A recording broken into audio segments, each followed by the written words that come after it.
Muy buenas tardes a todos. En honor al tiempo, vamos a ir empezando esta masterclass de gobierno corporativo para las startups. Quiero darle la bienvenida a Pablo. Pablo Velázquez es nuestro expositor de hoy. Les voy a dar un breve resumen de su vasto CV.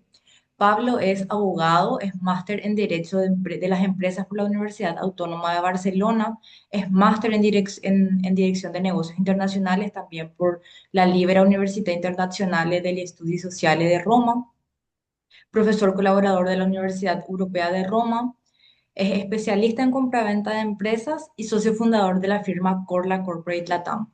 Además, también es socio de ACEPI, es coautor del libro El buen gobierno corporativo, derechos de sociedades hacia la sustentabilidad de las empresas en Iberoamérica, que se publicó en el 2023. Así que hoy le tenemos realmente a un experto en lo que es gobierno corporativo, en lo que es derecho con nosotros para este espacio, darles las bienvenidas, comentarle que van a poder habilitar sus micrófonos durante este espacio para realizar sus preguntas. La única condición es que por favor vayan levantando la mano para que podamos hacer las consultas de forma ordenada y podamos ir dándole las palabras a medida que van surgiendo las dudas en este masterclass. Pablo, muchísimas gracias por este espacio. Te cedo el micrófono para que podamos comenzar. Buenas tardes, ¿cómo están? Buenas tardes, Sofía, gracias por la presentación. Buenas tardes a todos los demás miembros de la CEPI, Marta, Rodrigo y todos los presentes. A todos los participantes, agradecer. Sé que ya es tarde, ya jueves, 6 de la tarde. Eh, Capaz hay por ahí alguna actividad que capaz alguno quería ir y priorizó esta masterclass, así que un especial agradecimiento a todos los que participaron, a todos los que participan, perdón, y bueno, yo creo que sí, que va a valer la pena, creo que van a salir de esta masterclass habiendo aprendido o van a tener en cuenta algo, alguna cuestión que tal vez no lo tenían en cuenta, van a aplicar algo que tal vez no lo venían aplicando en su emprendimiento, en su startup. Así que bueno, ese es el objetivo de estas 2 horas, tal vez menos, que vamos a tener. Así que un placer estar con ustedes. Hablar de esto para mí es mi pasión, es mi especialidad, es lo que más me gusta, es lo que más hice hasta ahora en toda mi carrera, es lo que más leí, es lo que más es de lo que siempre busco y trato también aprender. Muy probablemente ustedes también con comentarios me comenten algunas cosas que yo también capaz no la tenía en cuenta. Así que también ese es mi objetivo, terminar la sesión de hoy llevándome algo que antes no lo tenía, ¿no? Siempre el aprendizaje debe ser mutuo, así que también espero eso de ustedes, ¿no? Eh, Antes de seguir, confirmar que se me escucha bien, se me ve bien y ahora ya a empezar a compartir mi pantalla y también que se ve mi pantalla, ¿no? Te ve y se te escucha súper bien también, Pablo. Bueno, a ver, a ver, a ver. Bien. Antes de comenzar, si alguien puede comentar si estuvo en la sesión, en la masterclass de gobierno corporativo para startups. Si alguien participó de ese sábado mañanero que tuvimos, sábado me acuerdo que fue creo que 15 de marzo, solamente para tener en cuenta si alguien capaz ya escuchó, ya sabe de qué se trata esto, eh, ya sabe a qué va, digamos, el gobierno corporativo. eh, y más o menos ya tiene una idea de qué es lo que vamos a hablar. O si tiene algunas nociones, aunque sea básicas, de lo que es esta rama, que como expliqué, es lo que más me gusta a mí, ¿no? Alguien ya sabe, o si no, alguien, perdón, alguien ya estuvo, o si no estuvo, ya sabe algo, ya escuchó algo, porque la verdad que últimamente se vino hablando o se viene hablando bastante de todo lo que tiene que ver con esta cuestión del gobierno corporativo, o mejor dicho todavía, buen gobierno corporativo. Pueden comentar en el mensaje o abrir el micrófono.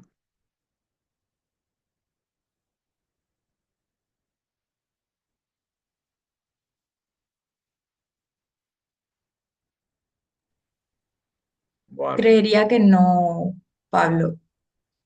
ahí creo que alguien comenta que Cintia ahí se no. dice, la verdad que no. Ok, hay otro también responde que no. Bueno, mejor todavía para mí, así como que vamos desde el inicio, ¿no? Bueno, el gobierno corporativo básicamente nace de la necesidad que tienen las empresas de gobernarse bien. Y acá cuando perdón, en cualquier momento que no se habla bien, que no se me escucha, que no se me, algo pasa con la pantalla, lo que fuere, me avisan por favor así corto, porque yo ahora ya proyecto y ya no veo más nada de nada. Bueno, el gobierno corporativo nace de la necesidad que tienen las empresas, los emprendedores o los empresarios, cualquier persona que hace negocio, de dirigir la empresa de manera adecuada, de manera correcta, ¿no? De no saltarse, de dejar de hacer, de no dejar de hacer algunas cuestiones aparte del negocio propio, aparte de la actividad de la empresa o del negocio propio, actividades o cosas internas que le permitan, que le ayuden a aquellos socios, a aquellos directores, a aquellos emprendedores de poder eh, dirigir la empresa de manera correcta, adecuada. Y acá empezamos ya digamos, filtrar de acuerdo al tipo de empresa, de acuerdo al tipo de emprendimiento que se está llevando a cabo. Y hoy vamos a referirnos específicamente de las empresas denominadas como startups. El 15 de marzo, cuando fue la otra masterclass sobre las MIPYMES, hablamos del gobierno corporativo para las MIPYMES, ¿no? Entonces, tener en cuenta, o sea, en ese entonces abordamos las cuestiones, los temas, los puntos específicos para las MIPYMES. Eh, Hoy vamos a hablar sobre los puntos específicos para las startups. Entonces, y si también puede ser gobierno corporativo para las empresas grandes o para los bancos o para las empresas, no sé, de cualquier tipo, de cualquier área, deben contar con un tipo de gobierno, con un tipo de dirección, con un tipo de administración, con un tipo de gestión propia y adecuada al tipo de empresa que es. Cuando yo hablo normalmente con clientes y demás, cuando yo hablo con clientes y demás, ellos me piden, ¿no? Me piden asesoría y demás cosas en gobierno corporativo.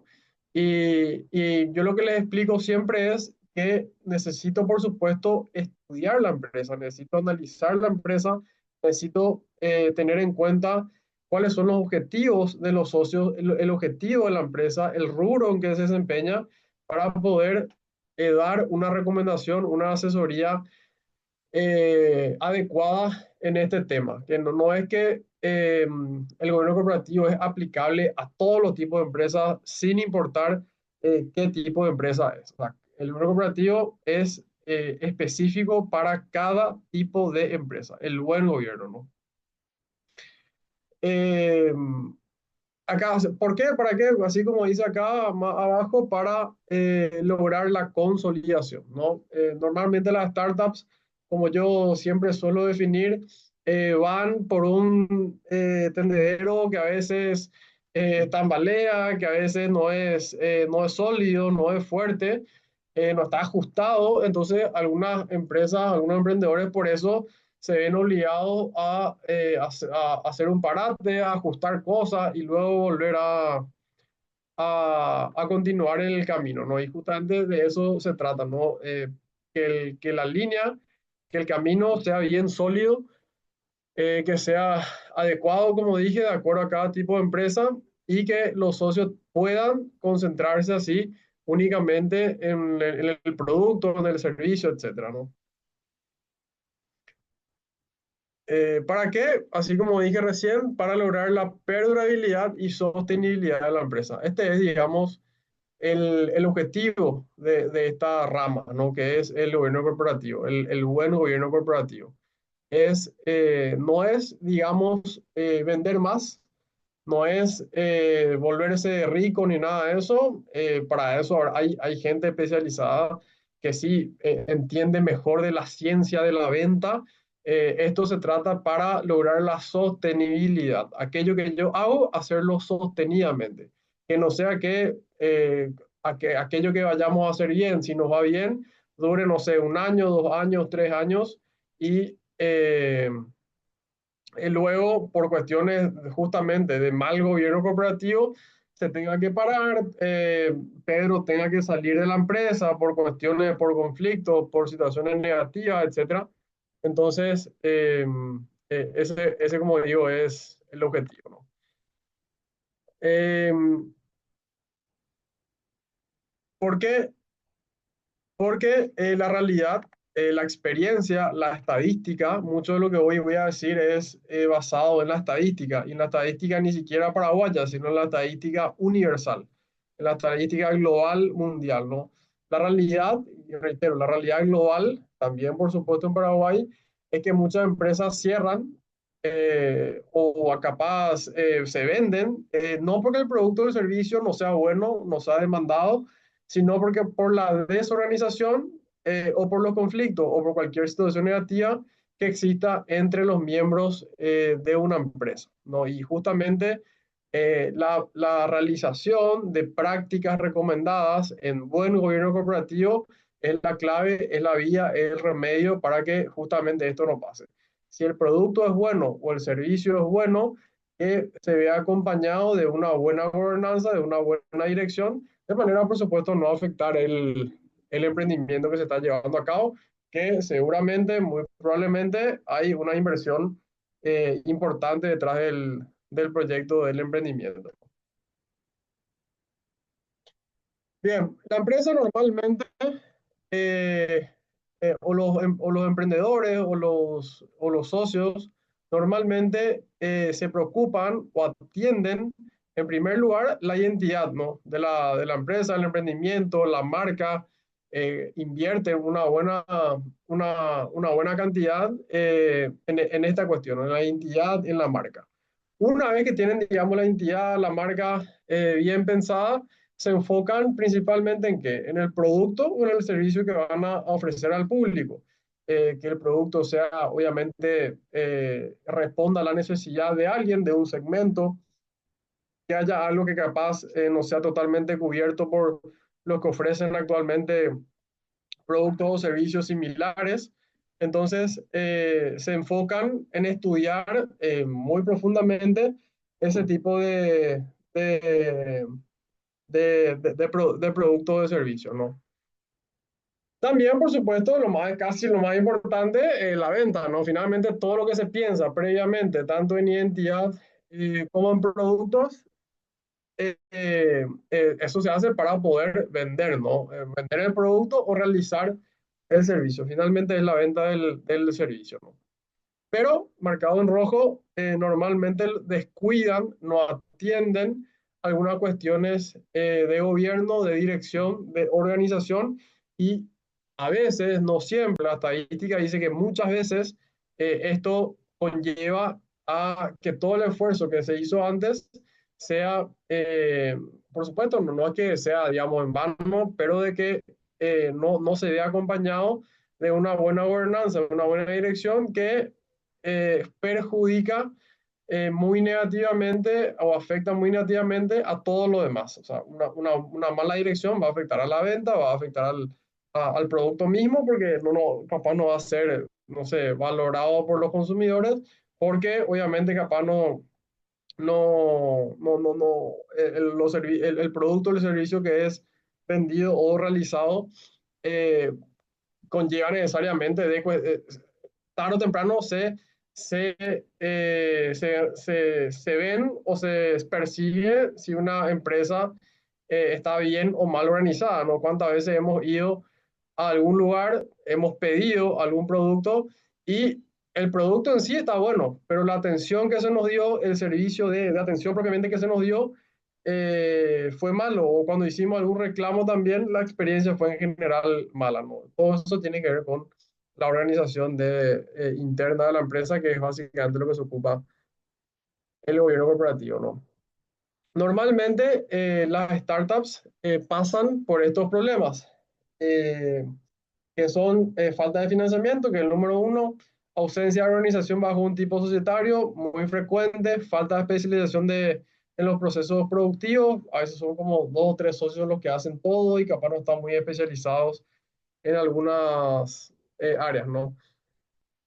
El crecimiento es el objetivo, pero a la vez tienen temor al crecimiento, capaz a veces se concentra mucho el poder en algunas personas, capaz no se delega correctamente, prevalencia de los intereses personales y familiares sobre lo empresarial, esto es muy común, mucho conflicto de intereses entre los socios, hay carencia de reglas, políticas y principios a veces no son claros, capacitación no adecuada, tecnología e innovación, a veces son limitados. Uno entendería que una startup tiene que tener la tecnología e innovación a vanguardia, pero a veces no es tampoco la adecuada según también la estadística.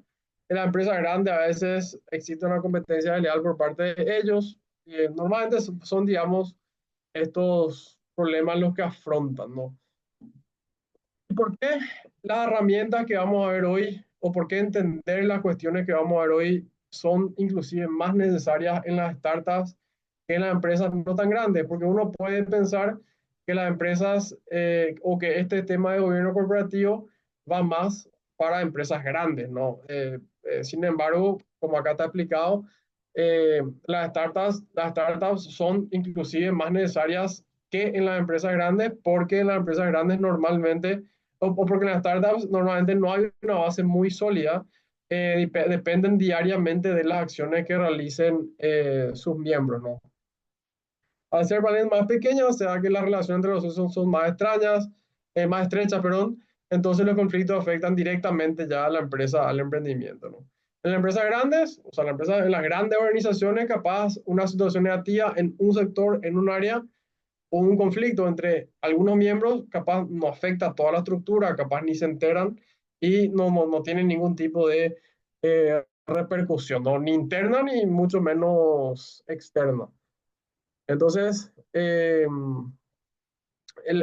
las cuestiones que vamos a ver hoy son inclusive más importantes o más necesarias en las startups que en las empresas grandes, ¿no? Los tipos de conflictos más comunes, conflictos de intereses, decisiones acerca de fusiones y adquisiciones, porque eh, a veces el objetivo de los socios es hacer la empresa, invertir o llevarla a un grado que sea de interés de otros inversores y vender eventualmente, o fusionarse. Entonces, decisiones acerca de esto suelen ser bastante frecuentes. Remuneración de los fundadores o de la alta gerencia o de los funcionarios, desempeño de los directores y de los gerentes, reestructuraciones financieras, estrategias de negocios, decisiones sobre dividendos, todo, digamos que queremos ganar, pero a veces existe la discusión de invertir más y sacrificar parte de la ganancia, ¿no? Los accionistas minoritarios que van entrando a la empresa como inversores, etcétera, también generan a veces conflictos, aprobación de cuentas anuales, decisiones sobre inversiones, contratación y despido de funcionarios o empleados, vinculación con familiares y amigos también es súper común, somos testigos diariamente, ¿verdad?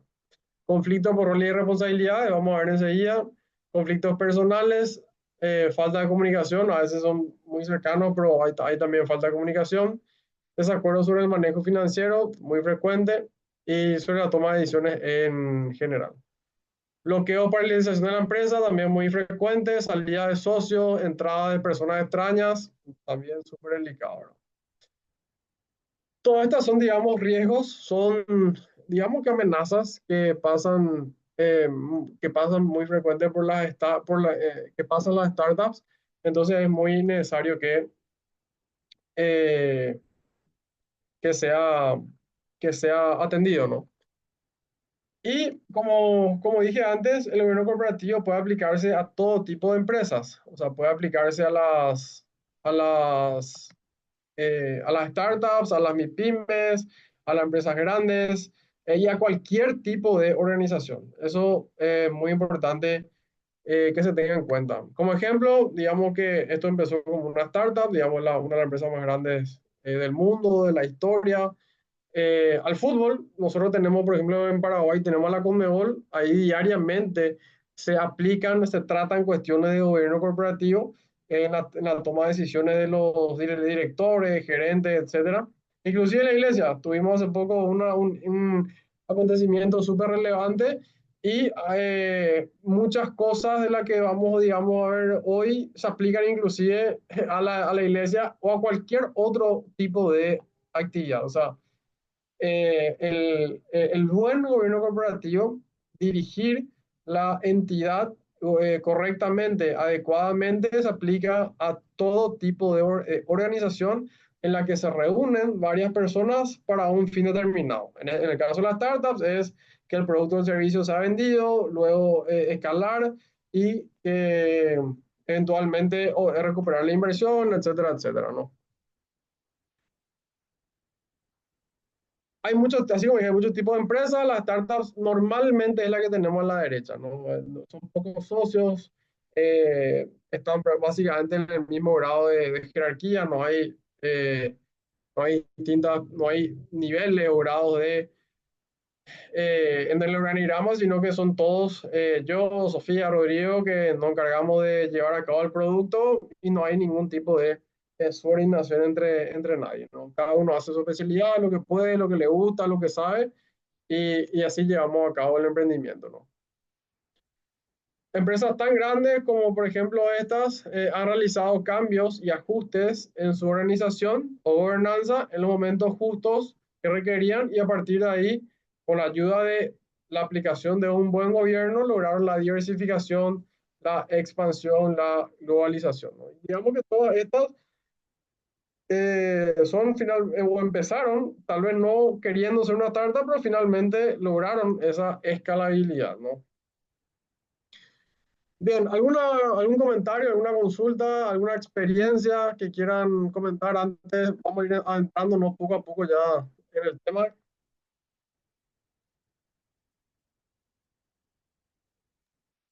Les recuerdo que pueden habilitar su micrófono para hacer sus dudas o consultas.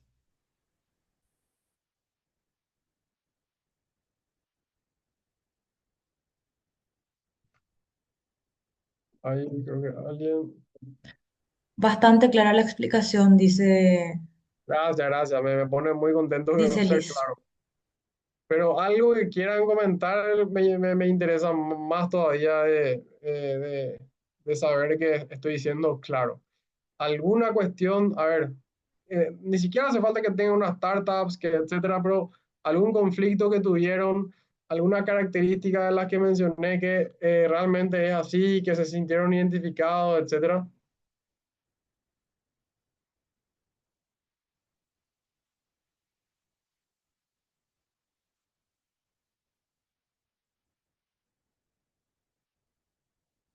Bueno, vamos a continuar en algún momento.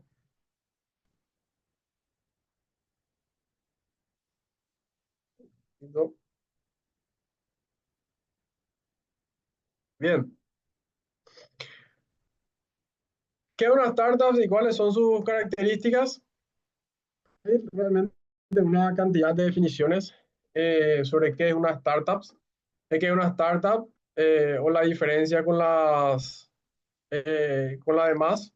Por acá comenta que normalmente la falla es la comunicación y sí, es bastante frecuente para dejarte tranquilo. Eh,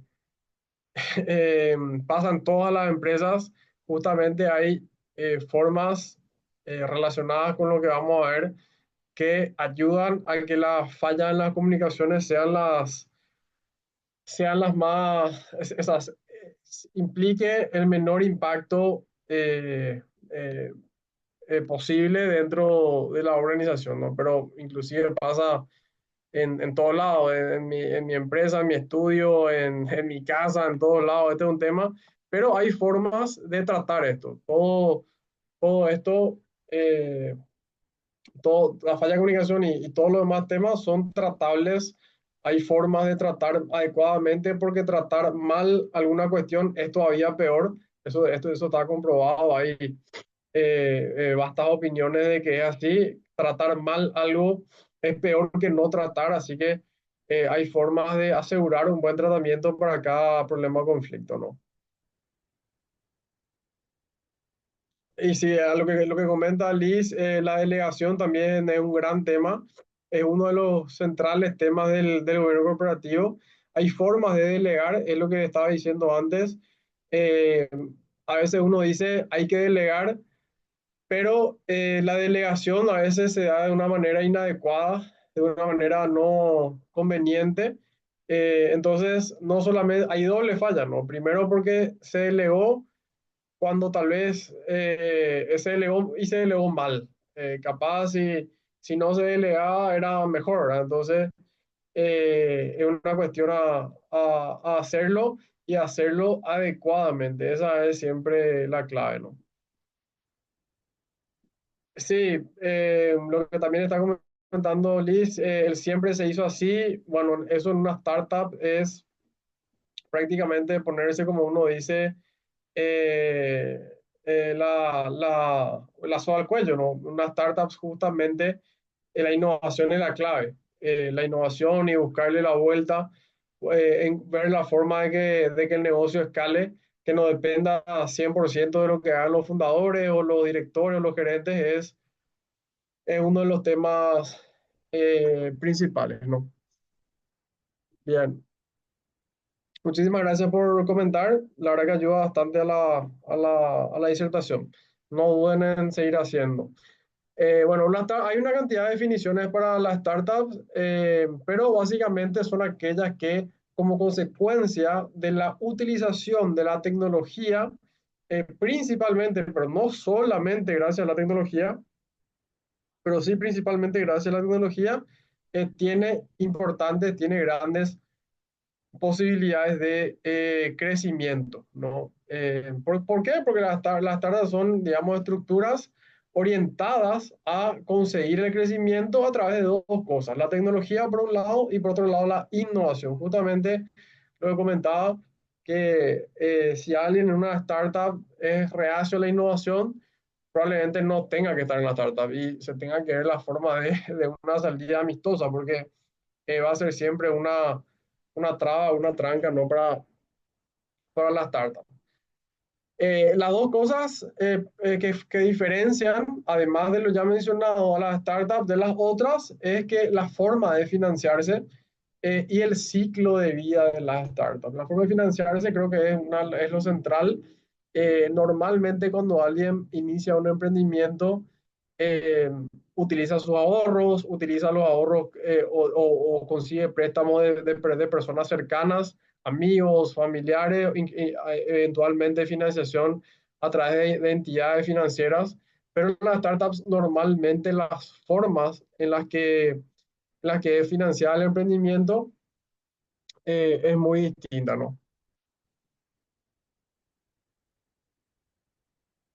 Diferencia con otro tipo de empresas, la juventud, no en cuanto a los socios, sino en cuanto al negocio de la empresa, son organizaciones emergentes, no cuentan con un recorrido y posicionamiento, digamos, previo.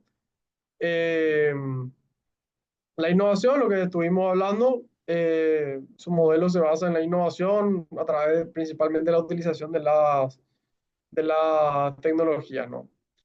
El alcance suelen tener un enfoque más amplio incluso global. Normalmente las startups tienen como objetivo realizar la actividad, vender el servicio, vender el producto de manera global, ¿no? A diferencia de otras empresas, como las pymes, por ejemplo, normalmente orientan su mercado, digamos, al mercado local o al nacional. Las startups tienen como objetivo la escalabilidad, ese es uno de los principales objetivos. Una startup que no escala probablemente no va a ser startup, va a ser sencillamente una empresa, una pequeña, una mediana o una grande empresa, pero no una startup, ¿no? Eh, Son negocios que buscan mantener su magnitud de ingresos en periodos de tiempos cortos. O sea, también la startup lo que pretende es no conseguir, digamos, el éxito en 30 años o en 40. La startup tiene como característica que el aumento de los ingresos normalmente se da en periodos más cortos, ¿no?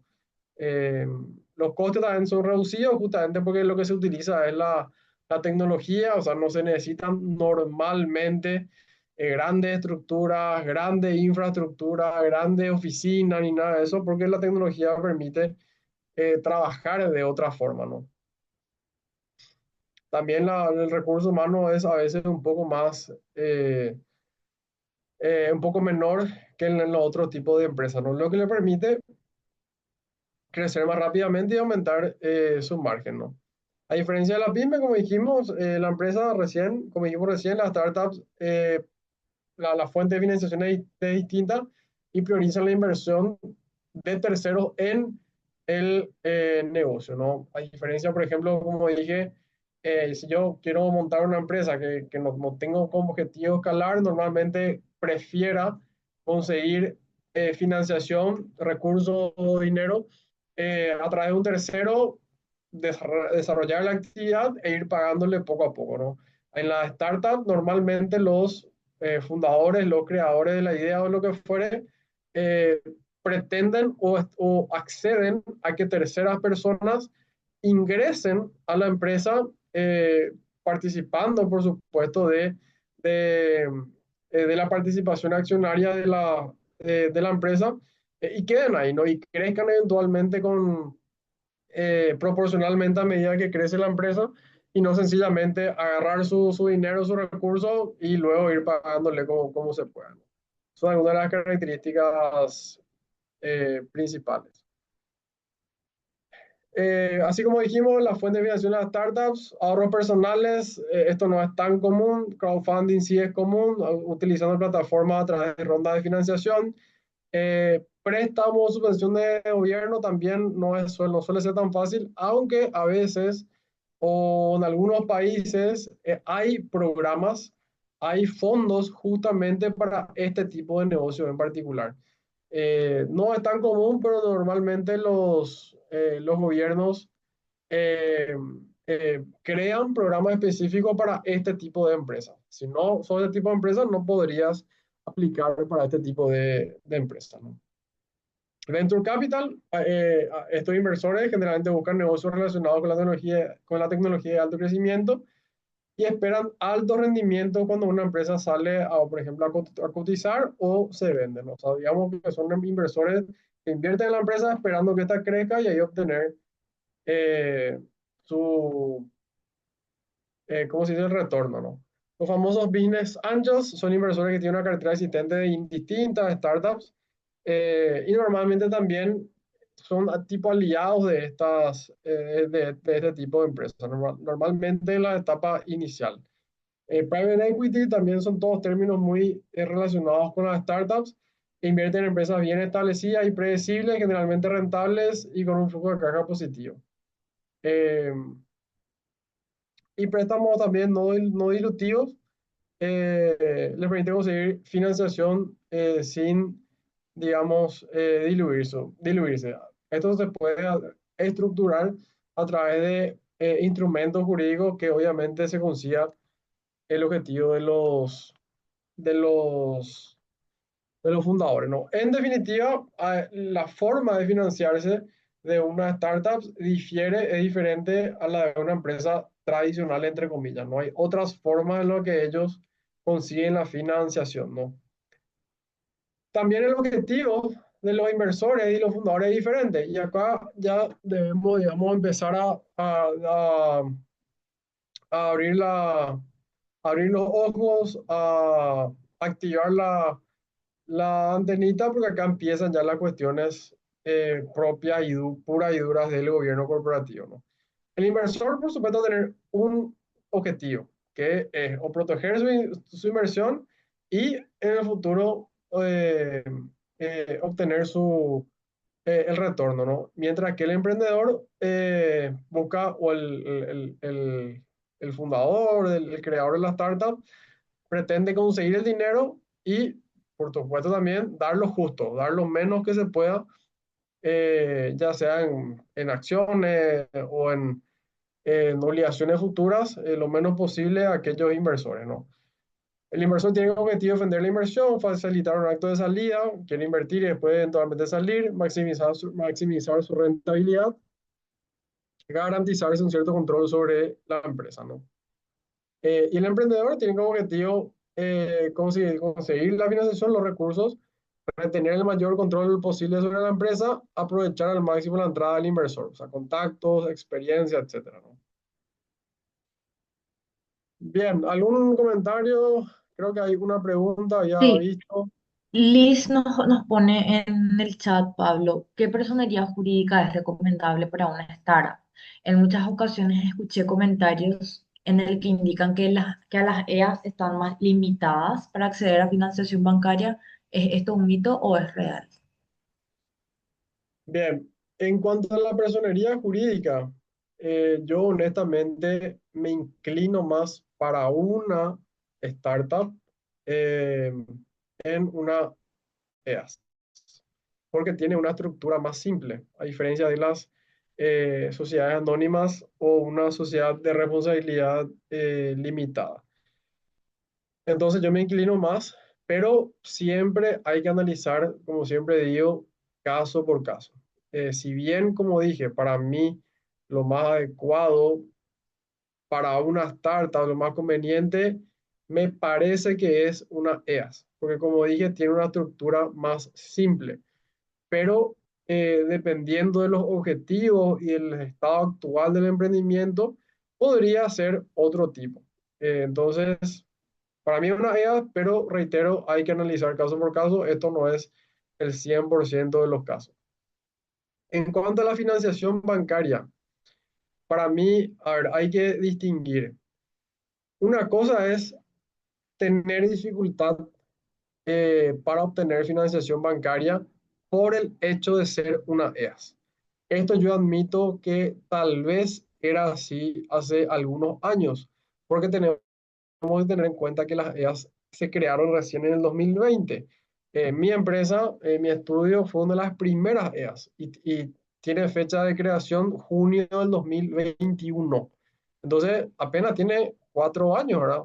Eh, Al principio sí podría ser así. ¿En qué sentido? Como yo siempre doy la explicación, al amigo nuevo siempre se le mira de reojo. Siempre uno mantiene una posición conservadora. Se estudia primero cuál va a ser su comportamiento y luego uno agarra confianza con esa persona que se suma al grupo y bueno, eventualmente ya le abre inclusive las puertas de su casa. ¿Por qué? Porque todavía es un desconocido. Bueno, eso pasó con las EAS, pero ya hace varios años. Hoy día, si no me equivoco, hace poco hice la consulta, ya hay más de 10.000 EAS constituidas. O sea, 10.000. Esto quiere decir que 10.000 EAS ya han solicitado apertura de cuenta bancaria muy probablemente. Y de estas 10.000, un importante porcentaje habrá ya solicitado financiación bancaria. Entonces, para el banco o para cualquier entidad financiera, las EAS ya no es más la persona extraña, ya no es más el amigo nuevo que vamos a analizarle, vamos a estudiarle y después recién vamos a ver qué hacemos con él. Las EAS ya es un conocido, ya se puede tener confianza y ya se puede eventualmente abrirle la puerta de la casa, ¿no? Entonces, por el hecho de ser EAS, que se tenga limitación para tener acceso a la financiación bancaria, para mí que ya no es así. En algún momento fue, pero hoy ya no es así y me consta porque trabajamos con clientes que tienen EAS y consiguen préstamos bancarios sin problema. Ahora bien, por otro lado, también hay que atender la formalidad, ¿no? Yo también me toca en primera persona, personalmente me toca ir a veces a acompañarle a los clientes al banco, etcétera, y los clientes no cuentan con todos los documentos necesarios o si cuentan, a veces están de una manera informal. O el balance no está bien, o no tiene, el balance no tiene, hay algunas cosas, digamos, que no están tan claras o que no tienen tanto sentido, que puede eventualmente estar mal, etcétera, ¿verdad? Entonces, para mí va por ahí la limitación al acceso a la financiación bancaria y no tanto el hecho de que sea una EAS u otro tipo, ¿no? Entonces, esa es mi opinión. No sé si, si respondí la pregunta, ¿no?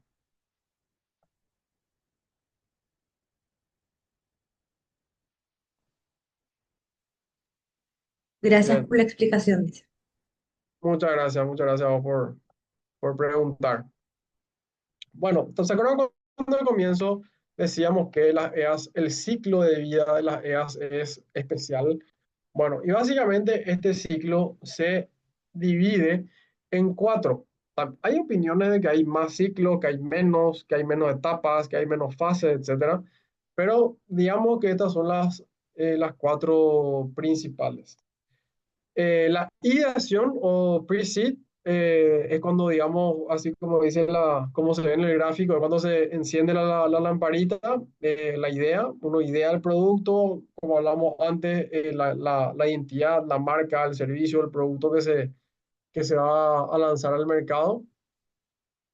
Eh, el lanzamiento o la validación, ahí empieza ya el producto, el servicio ya se ofrece, ya está, digamos, en cartelera.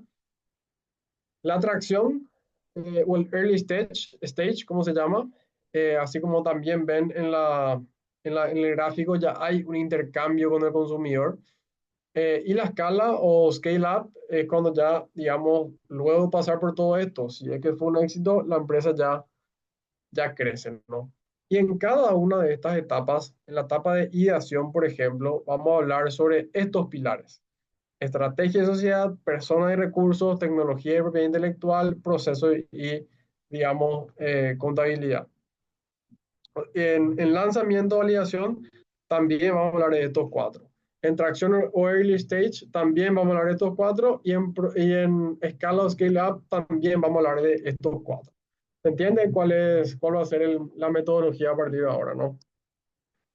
Bueno, la primera fase, digamos, la ideación, así como vemos en el gráfico en la imagen, hay algunas personas que están discutiendo cuál va a ser el producto, a quién se le va a vender, cómo se le va a vender, eventualmente el precio, quién va a producir, cómo se va a producir, quién se va a encargar de qué cosa.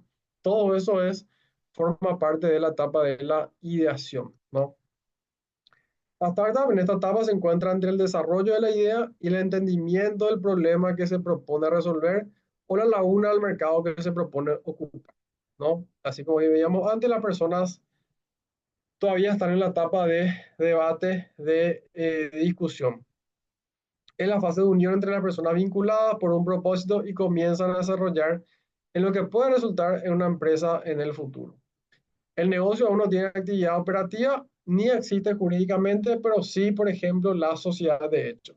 Capaz los fundadores, los socios, inclusive hicieron algún aporte, ya contrataron a alguien. Es decir, todavía capaz no existe jurídicamente, pero sí la sociedad ya capaz, ya exista esa sociedad de hecho entre las personas, entre los interesados, ¿no? ¿Cuál es el enfoque del gobierno corporativo de esta etapa de ideación? Lo principal que tienen que tener en cuenta si es que son parte de una empresa de este tipo es estructurar los roles y las responsabilidades de los socios. Las formas de contribución, la intensidad de la dedicación, ojo, la remuneración, la futura participación que van a recibir, las opciones de salida y discontinuidad. Entonces, estas cosas, si usted, yo, a veces es sumamente difícil porque como dije, uno está muy concentrado a, eh, a otras cosas, al producto, al servicio en sí, pero descuidan, como dijimos al comienzo de esta charla, descuidan las cuestiones de organización eh, eh, y o de propiamente de dirección de gobierno, ¿no? Descuidan las cuestiones de los roles, qué rol va a tener quién, la responsabilidad de cada uno, cómo uno va a aportar. generalmente, y me pasó también, no soy testigo, de que a veces es, ¿quién puede hacer esto? ¿Quién puede hacer aquello? ¿Será que alguien puede conseguir tal cosa? O sea, no, ¿y por qué pasa eso? ¿Por qué se hace esa pregunta? Porque no hay una distinción clara o una estructuración adecuada de roles y responsabilidades. Y cuando alguien dice quién puede, es nadie responsable. Porque ¿quién puede? Y si yo no puedo, no soy responsable. O si yo eventualmente estoy en otra, me ocupo de otra cosa. O sea, acá, así como dice acá, intensidad en la dedicación. Si yo no está tampoco definido cómo uno o cuánto uno debe dedicarse al emprendimiento, yo no estoy fallando con nadie. Yo estoy cumpliendo porque no pude. La pregunta fue quién puede o alguien puede conseguir. Y yo no puedo porque no sé, no puedo y tampoco no es mi responsabilidad, no es mi rol y también yo estoy haciendo otra cosa, ¿verdad? Porque el producto en sí o el servicio todavía, digamos, está en etapa de maduración, en fase embrionaria y todavía, digamos, yo no soy responsable. Entonces, estas son las cuestiones que uno debe tratar de asegurar al comienzo del emprendimiento en la fase de ideación, ¿no?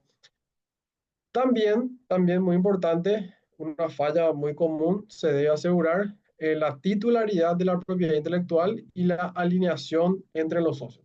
Puede ser que en esta fase de ideación alguien ya hizo algo, ya produjo algo, ya se desarrolló algo. Eso se debe asegurar la titularidad de la propiedad intelectual o si no pueden surgir inconvenientes en el futuro.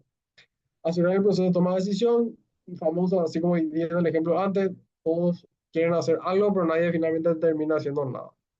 Eh, Así como dice acá, aunque el negocio todavía en esta fase está al comienzo, la definición de los aspectos de estas cosas que hablamos ayudará a evitar conflictos y no desaprovechar las oportunidades que se tienen.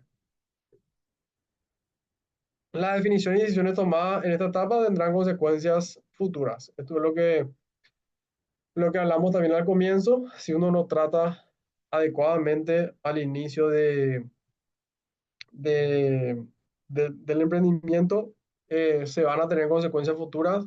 Y como yo siempre digo, es una pena que por cuestiones tan simples que podían haberse hablado al comienzo, el producto o el servicio que es bueno, que la gente quiere, porque me consta que la gente quiere, no se puede seguir vendiendo u ofreciendo y la empresa termina o cerrando, los socios terminan vendiendo su participación, entra otro que tal vez no le conocían y ahí empieza el inconveniente, ¿no?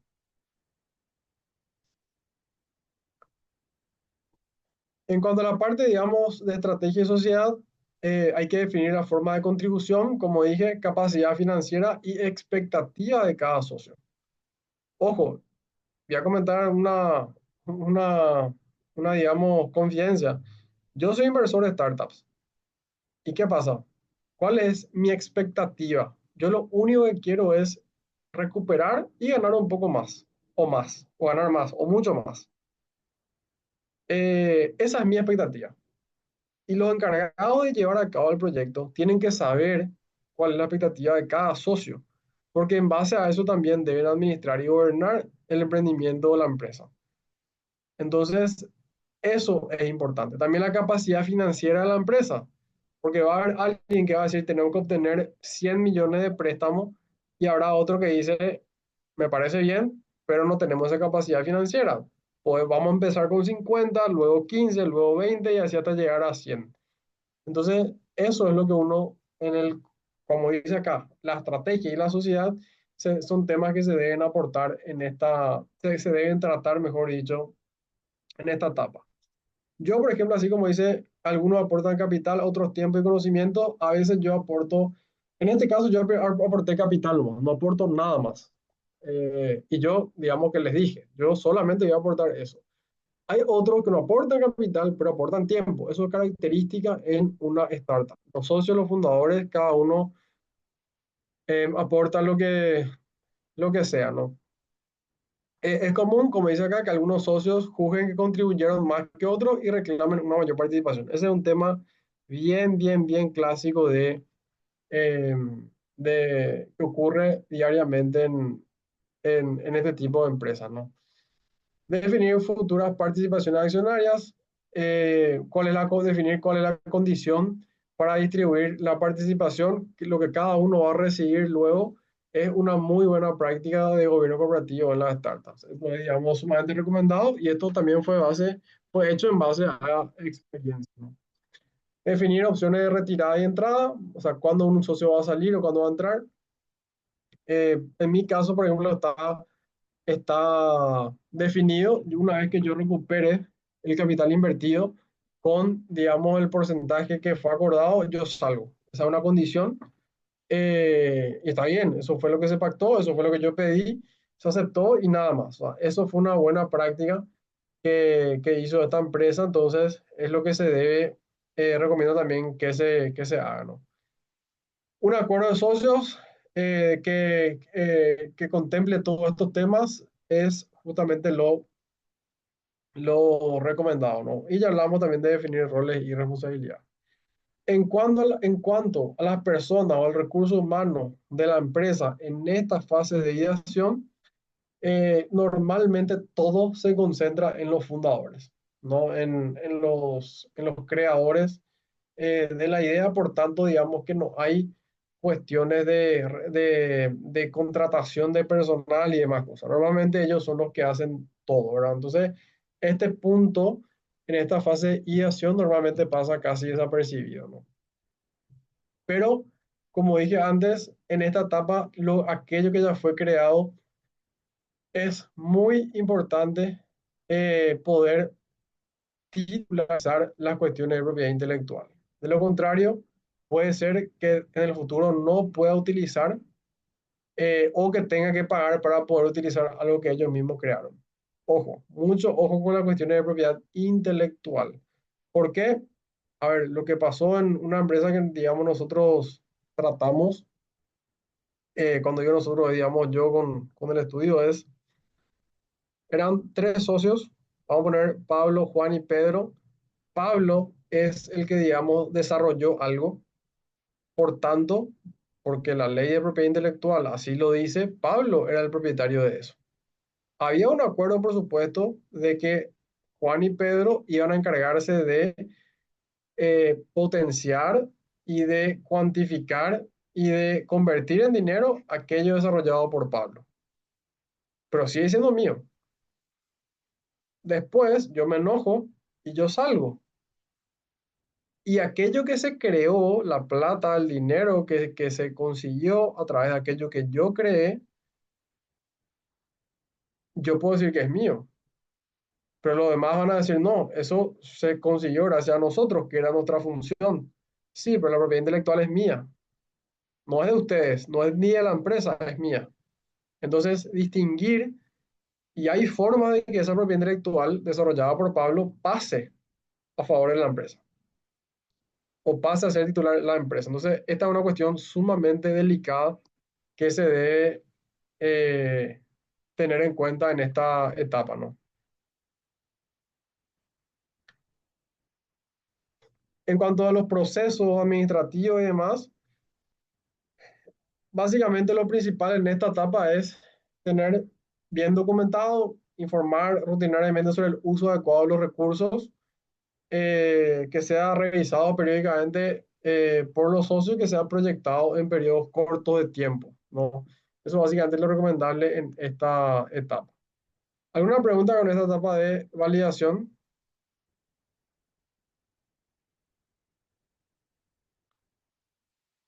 ¿Algún comentario?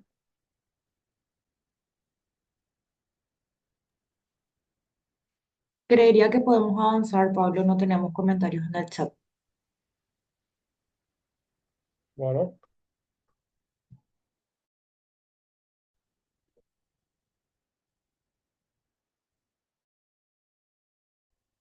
bien, vamos a pasar entonces a la segunda fase, que es la etapa de validación. En esta etapa, el servicio o el producto ya está validado. O sea, hay gente que ya conoce y se logró el objetivo de colocar el producto, ¿no? Eh, y los principales, digamos, objetivos ya en en esta etapa es conquistar el mercado, ¿no? La prioridad del negocio está en construir una base sólida que conducirá a escalar en alta velocidad. ¿Cuál debe ser el enfoque de gobierno corporativo? Fortalecer el entendimiento de la diferencia entre posición de socio y ejecutivo, socio director, definir las esferas para la toma de decisiones, estructurar el consejo o el directorio, evolucionar en las prácticas de gobierno corporativo, de dirección, etcétera, o del control del negocio, ¿no? En esta etapa de validación, digamos, como ya el producto ya adquirió una validación o una aceptación en el mercado, ya es recomendable la constitución de una sociedad formal, legal, y la organización bajo un tipo societario. O sea, la empresa ya no solamente existe, digamos, en cuanto a los hechos, sino que también ya existe jurídicamente porque ya fue, digamos, formalizado.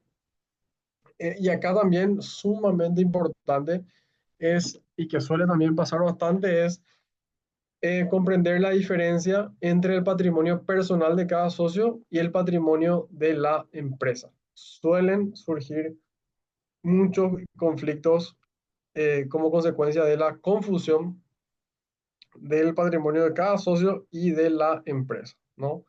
Así como el ejemplo que yo di, yo invertí, pero esa empresa todavía no está constituida, después se constituyó y mi plata dónde fue y cosas así, ¿no?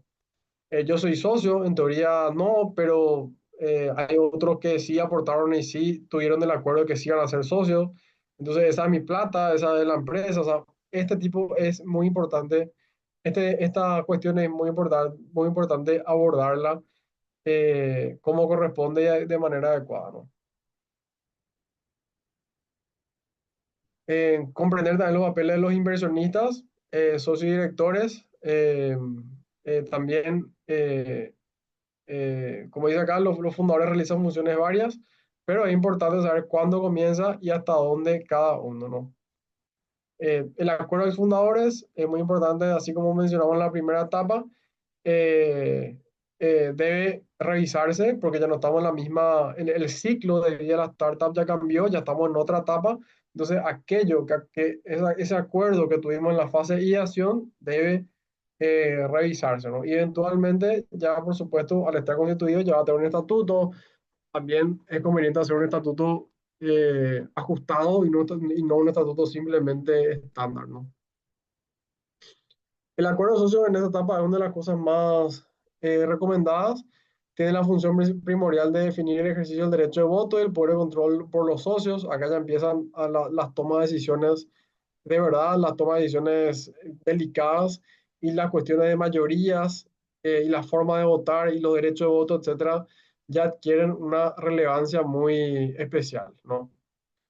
Se deben tratar temas como las condiciones de no competencia. Ojo, porque como hay tantos inversores o como los fundadores eventualmente también se dedicaban a otras cosas, ya se deben tocar los temas de no competencia, ¿no? De confidencialidad también. Eh, la forma de pago, yo en ese caso acordé de que a mí se me iba a pagar un poco más de lo que yo había aportado y listo. eh, Cuando alguien puede ser excluido o cuando surgen méritos para que alguien deba dejar la empresa. Y otras cuestiones son muy importantes en esta etapa de validación, ¿no? La captación de recursos, para poder, digamos, seguir creciendo, se va a tener que captar más recursos, definir la forma y también lo que se le va a dar a los nuevos inversores. Justamente porque como cada ciclo es nuevo, es particular, yo capaz que entré en la etapa de ideación, ya salga para la etapa de validación y en la etapa de validación ya hayan otros. Entonces, y tal vez con derechos distintos, porque el producto ya está validado. Entonces, o el servicio también ya es comprado, ya es contratado, entonces la cuestión ahí cambia bastante, ¿no? En esta etapa también ya empiezan a haber consultores, advisors, mentores, etcétera. Entonces, también se empieza a agrandar la empresa y el trato, la relación con ellos, justamente es una de las cuestiones principales del gobierno corporativo, en las startups en esta etapa de validación. ¿Por qué? Porque así como he dicho antes, cada uno puede tener expectativas distintas, ¿no? Es muy habitual que en las startups eh, haya, digamos, recursos limitados para los empleados. Entonces a los empleados se les ofrece participación en la empresa. Eso es lo que básicamente consiste en el option pools y en stock options. Entonces, es una parte del capital de la empresa que se destina a los trabajadores porque la empresa, digamos que es tan, como dije antes, el tendedero es tan volátil que no puede comprometerse al pago de una cantidad de dinero fija de manera mensual porque hay mucha, digamos, incertidumbre. Entonces, lo que se ofrece a a los empleados en esta etapa en este tipo de empresas y normalmente en esta etapa es participación o acciones en vez, digamos, de la retribución fija. Y digamos que, o sea, en vez de ganar 8 vas a ganar 5 pero esos 3 se te va a pagar con acciones, ¿no? A medida que, por supuesto, la empresa cumpla con ciertos estándares, ¿no? Normalmente eso pasa y lo único que debe hacer, el único consejo es que sea formalizado, documentado de una manera correcta, porque de lo contrario después el empleado puede reclamar cuestiones con razón si es que no se documenta de una manera, digamos, adecuada, ¿no?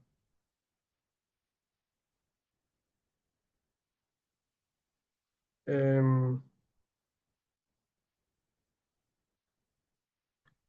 ¿Se acuerdan que cuando en la etapa de ideación, la propiedad intelectual, yo decía que es importante, digamos, también que tenga un tratamiento adecuado eh, y, por supuesto, en esta etapa todavía más, porque por cuestiones, digamos, de jurídicas, de propiedad intelectual, probablemente el producto o el servicio vaya sofisticándose, ya no sea el mismo que en la etapa de ideación, capaz se mejore, entonces es muy probable que haya nuevas cosas que registrar y sean otros los inventores. Entonces, un producto solo puede tener varios, o sea, un creador, pero varias personas que contribuyeron luego a mejorar esa, ese desarrollo, ese producto, ese servicio. Entonces, esas diferencias son las que otra vez eh, deben actualizarse y también deben documentarse correctamente, ¿no? Y digamos que este es el momento para que, en cuanto a proceso y administración, para que exista ya una organización formal en cuanto a los papeles, básicamente, de la empresa, los papeles administrativos, y que haya así también formas o cálculos acertados, ajustados en cuanto a los ingresos, a los egresos, a los resultados, digamos, a las ganancias. Entonces, será más fácil para la startup poder seguir escalando porque los inversores, digamos, van a verse más atraídos para invertir en la empresa, ¿no? También con los clientes ya empiezan a ver, y como dijimos, contratación, entonces una buena, eh, una buena adopción de, de los términos de uso, de la base y condiciones, etcétera, también es sumamente importante en esta etapa, ¿no? En la fase de tracción o scale up, ¿alguien da un comentario de lo que estuvimos hablando previamente?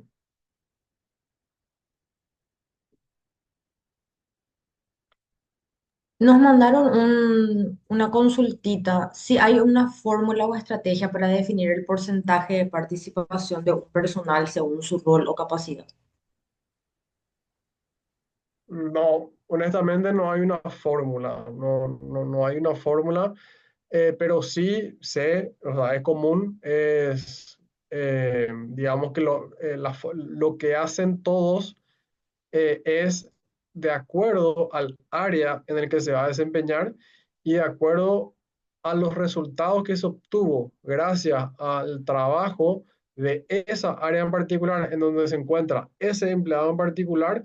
Entonces ahí se establece un resultado sobre lo obtenido gracias al trabajo de esa área.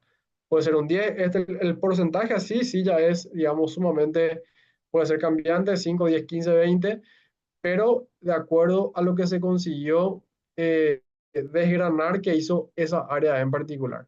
Esa, digamos, es la forma más común de poder hacerlo, pero nuevamente no hay así una fórmula exacta o justa de,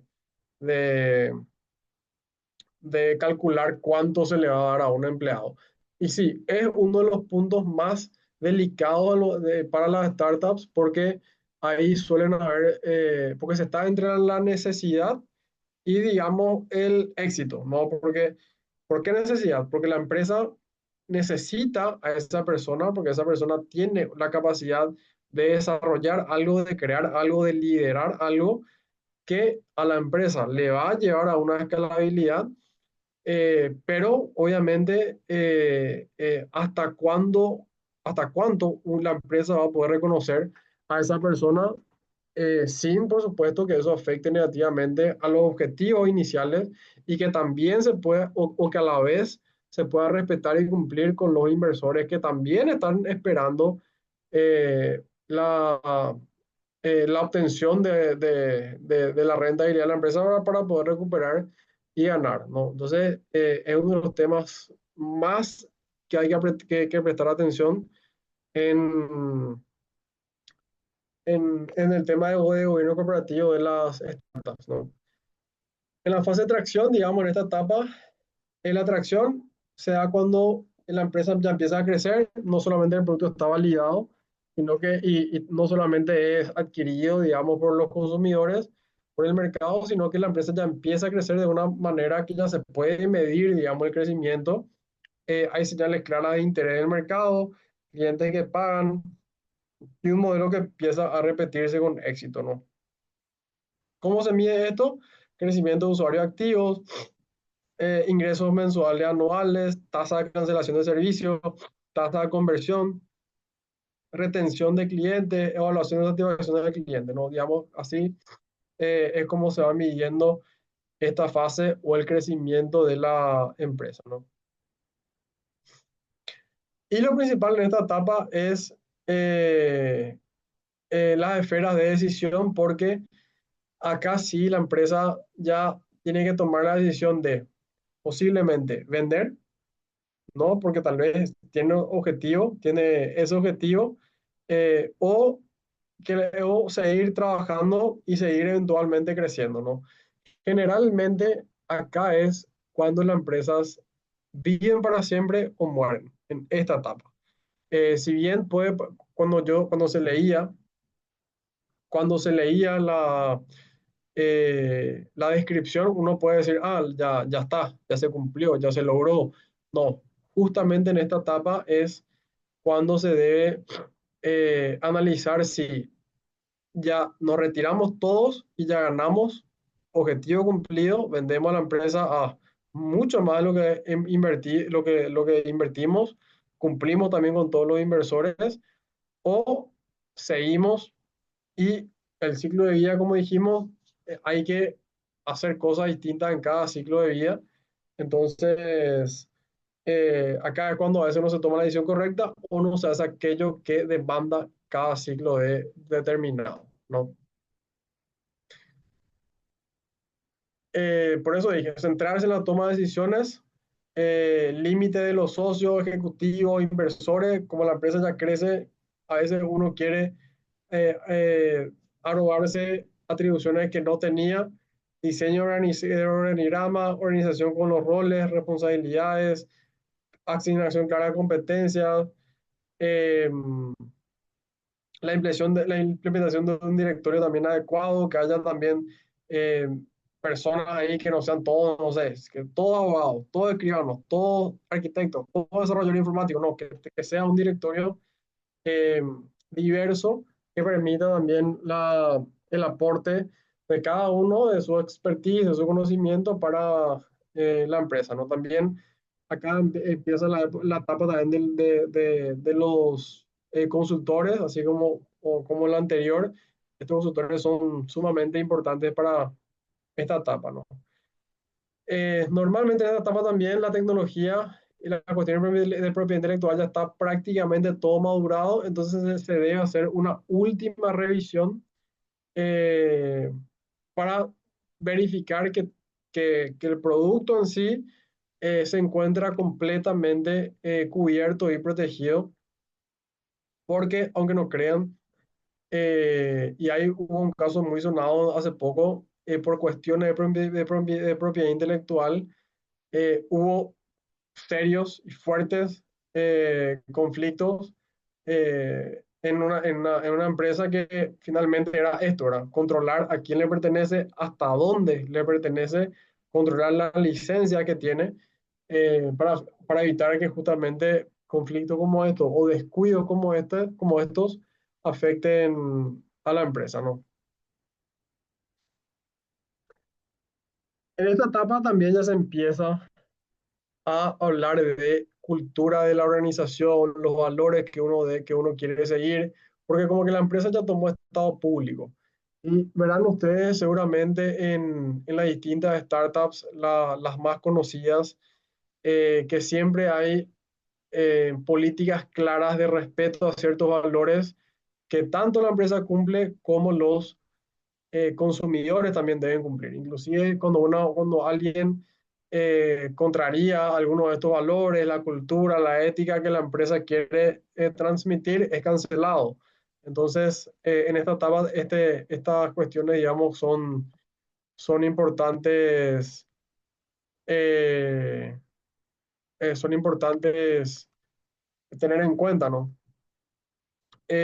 También ya en cuanto a los procesos de administración, ya debe existir una planificación formal del negocio, una asignación clara de recursos, qué se va a hacer con qué se va a hacer, digamos, con los resultados, eh, una política clara de inversiones. ¿Se acuerdan que habíamos hablado de los conflictos?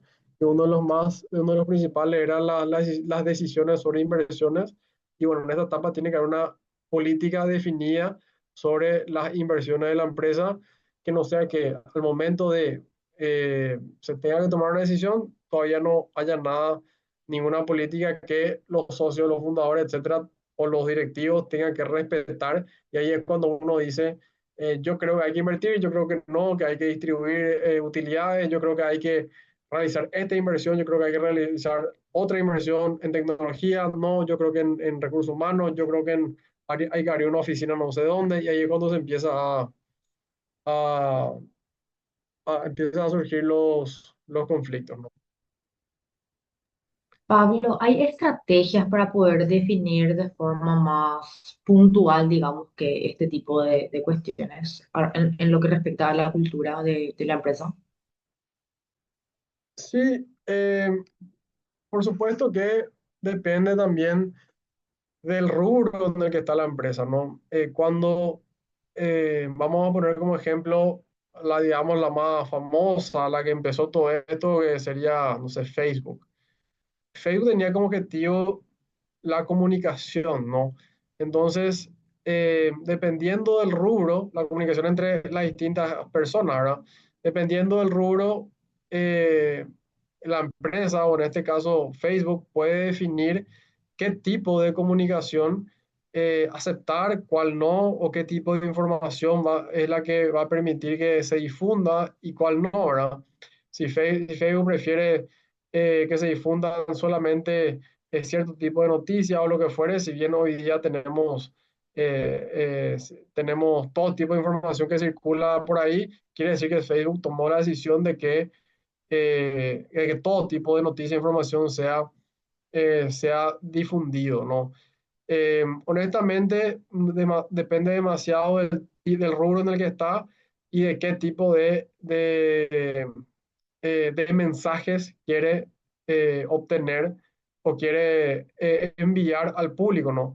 También están esas organizaciones que básicamente prefieren la transparencia antes que, por ejemplo, ser políticamente correctos con alguien, ¿verdad? Quieren transmitir todo aquello que la empresa hace y todo el impacto que tiene aquello que hace, sin importar si a alguno le gusta o no le gusta, ¿no? Entonces, la verdad que depende mucho del tipo de organización, ¿no?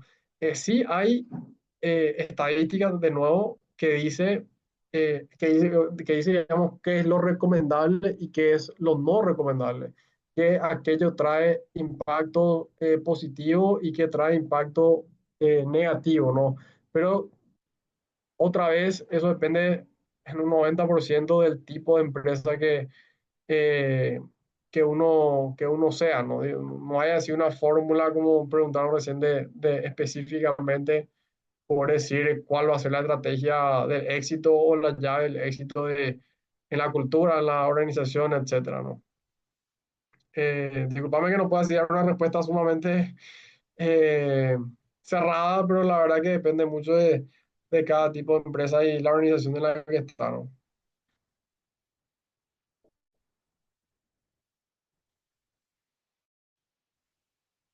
Bien, la etapa de Scale Up,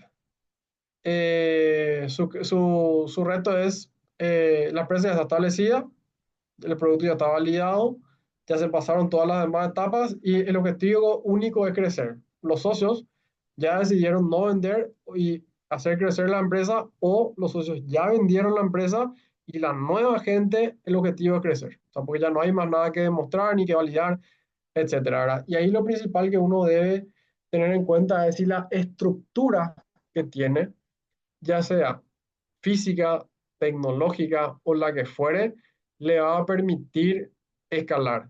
Porque no es lo mismo, por supuesto, vender el producto o el servicio a un radio de 5 kilómetros que vender en 100 países, o en 10 países, o en un país, pero en todo el país. Entonces, la tecnología y la infraestructura es la que le debe permitir y es la que debe ser revisada, y por supuesto también las prácticas de buen gobierno son también las que deben respetarse, porque finalmente es lo que va a ayudar a que no existan, digamos, cuestiones que sean insalvables en el futuro, ¿no? Eh, Nuevamente, la planificación y la mesura sobre los impactos de las decisiones es fundamental. Eh, la capacidad de anticipación y programación también es fundamental. Definir quiénes son los, acá sí ya hay muchas cuestiones de recursos humanos. Antes se acuerdan que habíamos hablado que en las otras etapas, básicamente los fundadores, los creadores, los socios iniciales, originarios, son los que hacían todo. Esta etapa ya hay sí una estructura, ya hay un organigrama, etcétera. Entonces, todo esto se debe tener en cuenta, no de escoger a la gente adecuada, no a la mejor, sino a la adecuada para cada rubro. Si la gente que se escoge es adecuada e ideal para una empresa startup o si es para otro tipo de empresas, todas esas son cuestiones cruciales que se definen en esta etapa, ¿no? Los fundadores ya no tienen la libertad en tomar decisiones, sino que estas decisiones ya son filtradas a los departamentos correspondientes, ¿no? Cuestiones como sucesión de la empresa ya se empiezan a tocar en esta etapa, porque las personas salen, obviamente las startups tienen un ritmo sumamente vertiginoso y por más que sea un éxito, las personas no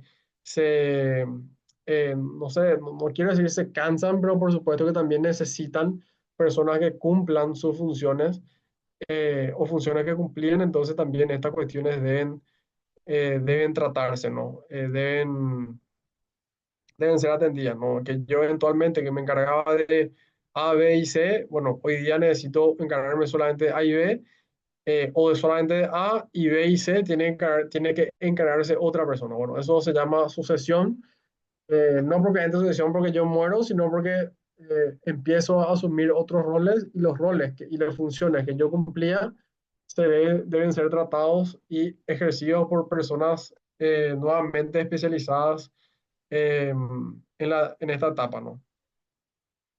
Eh, Eso en cuanto a acá más o menos respondiendo otra vez a la pregunta que hicieron recién, si hay una estrategia, o una fórmula. En esta fase, el propio tamaño de la empresa, la ampliación de sus relaciones, la necesidad de consolidar las buenas prácticas, aporta la necesidad de promover una postura ética y adoptar un código de conducta. Eh, que básicamente la empresa ya no va a poder más hacer lo que quiere, pues, ya va a tener que cumplir con algunos estándares de buenas prácticas y de éticas recomendadas. Eh, Cuestiones como su identidad, el código de conducta, las diversas políticas que arreglan los aspectos críticos de conformidad, la estrategia de la compañía y su sistema de gestión de riesgos corporativos y otros puntos que normalmente son recomendables en esta etapa, ¿no? Porque la empresa ya es como global, ya tiene que presentarse y tiene que presentarse normalmente cumpliendo con ciertos estándares exigidos, inclusive internacionalmente, ¿no?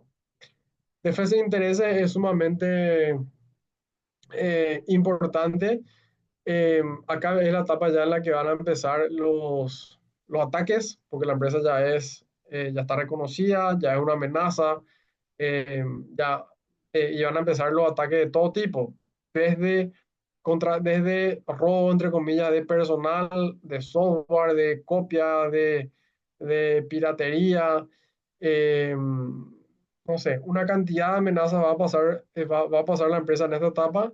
Entonces la defensa y control de todo esto eh, empieza a ser crucial y fundamental para que la empresa no se vea afectada, porque algún traspié, no sé, alguna violación de algún derecho, alguna cuestión que tenía reconocida, puede impactar muy negativamente a la empresa, ¿no? Principalmente también ya va a haber mucha fuga de talento, entonces las cuestiones de confidencialidad también son sumamente importantes en esta etapa, ¿no? Entonces el gobierno corporativo básicamente lo que se ocupa es de atender en qué etapa se está para poder hacer las recomendaciones de acuerdo a la etapa en la que se está, de acuerdo a la empresa que es y de acuerdo al rubro o al área en el que se desempeña, ¿no? Pablo, cuando te referís a defensas, estamos hablando de defensas legales, ¿verdad? Sí, sí, sí, sí, porque como dije, eh, al que está arriba se le quiere bajar en, en una aplicación ordinaria.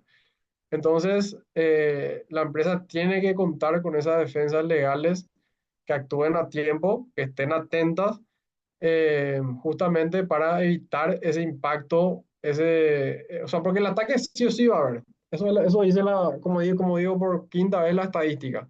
Universal dice que el ataque a este tipo de empresas en esta etapa de scale up es cuando aparece de cualquier tipo de ataque o cualquier tipo de cuestión desleal, lo que sea. Entonces, la preparación, eh, la atención y la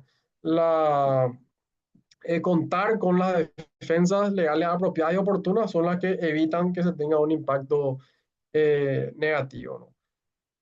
Acá normalmente también la empresa ya cuenta con muchos inversores, porque obviamente la empresa para crecer necesitó de un grupo importante de inversores, entonces ella empieza en las cuestiones de relación con los inversores, porque digamos que yo, Pablo, soy el más ahí tranquilito, que yo empecé en la etapa de ideación y mi acuerdo era que una vez que recupere mi plata y un poco más, ya salía y ya no me interesa más lo que pase con la empresa.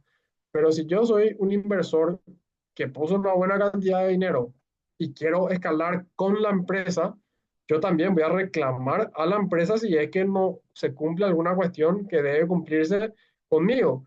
Entonces, la cuestión es sobre la relación que tiene la empresa con los inversores que quedaron o que empezaron en esta etapa, también es o merece un tratamiento especial y no sencillamente tenerlo ahí, enviarle algunos informes cada tanto o anualmente nomás y nada más, no, porque pueden surgir reclamos válidos que pueden nuevamente afectar muy negativamente eh, a la empresa, ¿no? Y bueno, terminamos increíblemente. Espero que les haya servido, espero que les haya gustado Eh, espero que algo hayan aprendido. Espero que se vayan a casa o al terminar acá eh, que tengan en cuenta algo nuevo. Y por mi parte, nuevamente agradecer, ¿no? Agradecer la oportunidad a la Asociación de Emprendedores del Paraguay, a toda la organización, a Sofía, a Rodrigo, Marta y a todos. Y por supuesto, y muy especialmente y muy enérgicamente a todos los presentes. Tengo entendido que esto fue grabado, así que va a poder compartirse eventualmente. Así que nuevamente gracias, a disposición y quiero invitarles ya a la sesión de la masterclass para empresas familiares, que va a ser probablemente en un mes y pico. Vamos a comentar eventualmente y yo les prometo que esa sí va a estar interesante, porque esa es mucho más interesante y divertida, porque muy probablemente se van a ver identificado con muchas cuestiones que vamos a hablar. Así que les espero, estén atentos a esa convocatoria. Tenemos prácticamente gratis los que somos socios Plus, así que, y lo que no es bastante accesible. Así que les espero para esa masterclass. Gracias, Sofía, te cedo la palabra. Muchísimas gracias, Pablo. Muchísimas gracias a todos los participantes también de esta masterclass. Realmente yo creo que todos aprendimos algo hoy, por más que no todos seamos del rubro de startups. Rescato todo el conocimiento que tenés, Pablo, también sobre el tema, porque muchos datos realmente muy interesantes en esta sesión. Como dijo, les dio una primicia. En el mes de julio estaremos teniendo la última masterclass de estas tres sesiones que tuvimos, que van a ser justamente de empresas familiares, así que les esperamos a todos. Vamos a estar dando más información durante el mes de junio, así que les vamos a decir dónde es, la fecha, la hora. Eh, Así que nada, muchas gracias por participar y nos estaremos viendo en próximos espacios. Que tengan una muy buenas noches. Gracias, gracias. Chao, chao. La próxima. Chao, chao.